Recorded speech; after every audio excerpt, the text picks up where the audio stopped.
Today is Thursday, the 27th of February 2025. My name is Joe Igbo. In our news headlines this afternoon, the Federal Ministry of Works has directed the contractor handling the Enugu-Onitsha dual carriageway to complete rehabilitation of the road on or before May 10, 2026.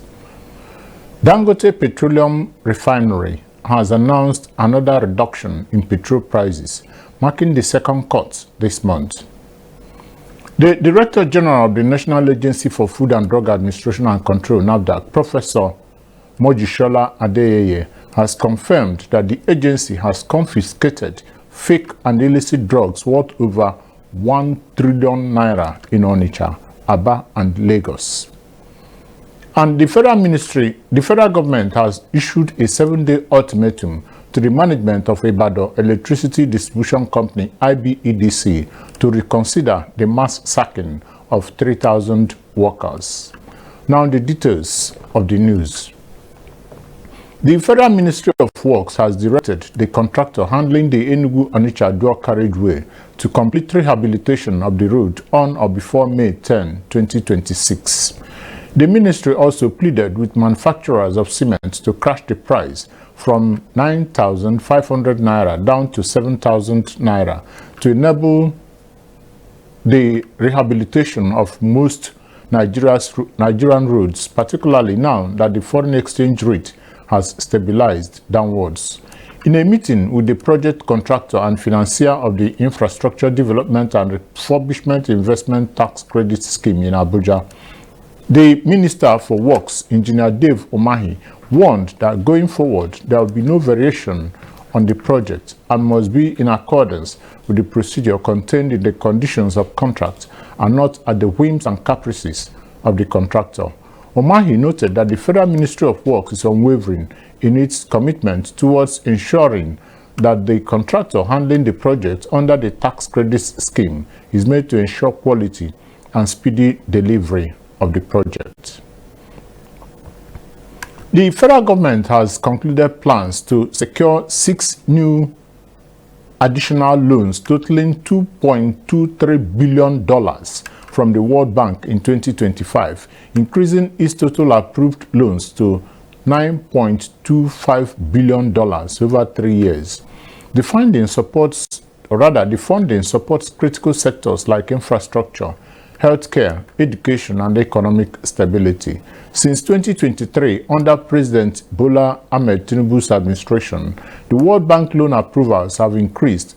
In 2023, Nigeria secured $2.7 billion for projects in renewable energy, women empowerment, education, and power. Notable allocations included $750 million for expanding electricity access and $700 million for improving girls' education. In 2024, approvals jumped to $4.32 billion, largely due to economic pressures. Key loans included $1.5 billion for economic stabilization, $750 million for revenue mobilization, and $570 million for healthcare system strengthening. Additional funding supported rural infrastructure, education, and power sector reforms. For 2025, Nigeria is negotiating 6 loans focused on digital infrastructure, healthcare, education, and community resilience. These include $500 million to expand broadband access, $300 million for health security, $552 million for fundamental education, and $500 million for livelihood and food security programs. The approval process is ongoing with discussions at various stages. The Benue State Police Command has confirmed the abduction of 6 students. I take it again. The Benue State Police Command has confirmed the abduction of students from the Joseph Sarwan-Taka University, or JOSTUM. The incident, which occurred at the university's campus on Tuesday night, coincided with the unveiling of a new uniform for the school's internal security personnel earlier that same day with fanfare by the Vice Chancellor, Professor Isaac Itodo. Spokesperson for the Police Command, SP Catherine Anene, who confirmed the development, stated that the number of victims was 2. She also mentioned that an investigation is ongoing, while efforts are underway to rescue the victims. An eyewitness and student of the university who identified herself as Nguemo told newsmen that the group was on its way to class when about 7 gunmen suddenly emerged and abducted the girls, while the others managed to escape. However, the management of the institution confirmed the abduction of 3 students. In a circular signed by the university's registrar, Dr. John David urged all students, staff, and the general public to remain calm as security agencies are working tirelessly to secure the release of the abducted students. The university also granted a 1-week mid-semester break to all students to allow adequate time to address security concerns on campus. As a result, all students were required to vacate their hostels by 4 p.m. yesterday. Dangote Petroleum Refinery has announced another reduction in petrol prices, marking the second cut this month. In a statement issued yesterday in Lagos, the company's head of media communications, Anthony Chejina, confirmed a 65 naira reduction, bringing the export depot price down to 825 naira per litre from the previous 890 naira per litre. This follows an earlier 60 naira cut in February, making a total reduction of 125 naira in 26 days. The company noted that the new pricing means Lagos residents will pay between 860 naira and 865 naira per litre at the pump, starting today, Thursday, February 27.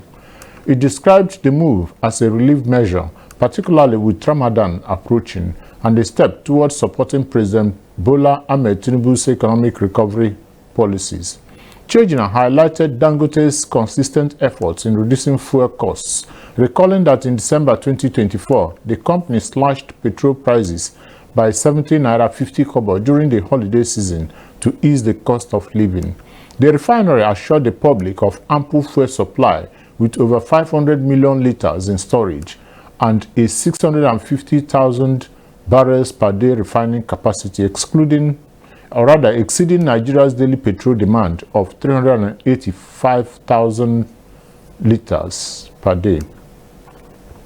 The statement said Dangote's fuel will be available at MRS Holdings, AP or Adova Petroleum and Hayden stations nationwide at competitive rates. It urged marketers to align with this initiative to ensure that Nigerians benefit fully. You are watching TV Sapiencia on Star Times Channel 260. The news continues shortly after this timer. Please don't go away. Welcome back to the rest of the Sapiencia News Bulletin at 1 p.m. My name is Joe Igbo. The Director General of the National Agency for Food and Drug Administration and NAFDAC, Professor Mojishola Adeyeye, has confirmed that the agency has confiscated fake and illicit drugs worth over 1 trillion naira in Onitsha, Aba and Lagos. The agency described the seizure as the largest in the history of its enforcement operations. Addressing reporters yesterday at the State House in Abuja, NAFDAC's Director General, Professor Mojishola Adeyeye, said the agency's operatives confiscated 87 truckloads of counterfeit, expired and unregistered medical products, including USAID and UNFPA-donated antiretroviral drugs and condoms found in sealed markets. The NAFDAC boss called for harsher penalties for those involved in the counterfeit drug trade. She said many people are dying and many more have already died as a result of the activities of fake drug peddlers, while describing the illegal drug trade as a threat to public health and national security. The enforcement operation, which began on February 9, involved 1,100 security operatives, including the military, the police, and the Department of State Services, DSS. Security forces cordoned off markets in Ariaria and Ezukun, Aba, Bridgehead, Onitsha, and Idumota, Lagos, to prevent traders from smuggling out illegal products. Adeyeye said NAFDAC uncovered shocking violations of drug storage and distribution regulations. According to her, that's Professor Adeyeye, over 7,000 shops were screened with 40 arrests made so far, while saying that a database of offenders and their shops has been compiled for prosecution. Meanwhile, the National Agency for Food, Drug Administration and Control, NAFDAC, has partially unsealed major medicine and beverage markets in Aba, Abia State, while vowing to arrest and prosecute those involved in drug counterfeiting.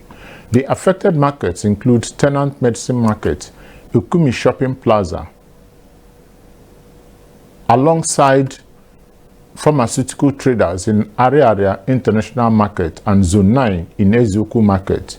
Cemetery Market, Zone 9, had been sealed since December 16, 2024, while Ukumi Plaza was shut down about 2 weeks ago as part of a crackdown on counterfeit, unregistered, and adulterated medicines. The decision to partially reopen the markets followed high-level discussions between the Abia State Governor Dr. Alex Oti and NAFDAC's leadership at the national level. Speaking during a meeting with market leaders at the office of the Mayor of Aba South Local Government Area, NAFDAC Southeast Zonal Director Martin Iliomade clarified that only shops not sealed by the agency and those not dealing in medicines will be allowed to resume business. Iliomade thanked Governor Alex Oti for his support and warned that NAFDAC would prosecute anyone caught revalidating, relabeling, or counterfeiting medical and consumer products.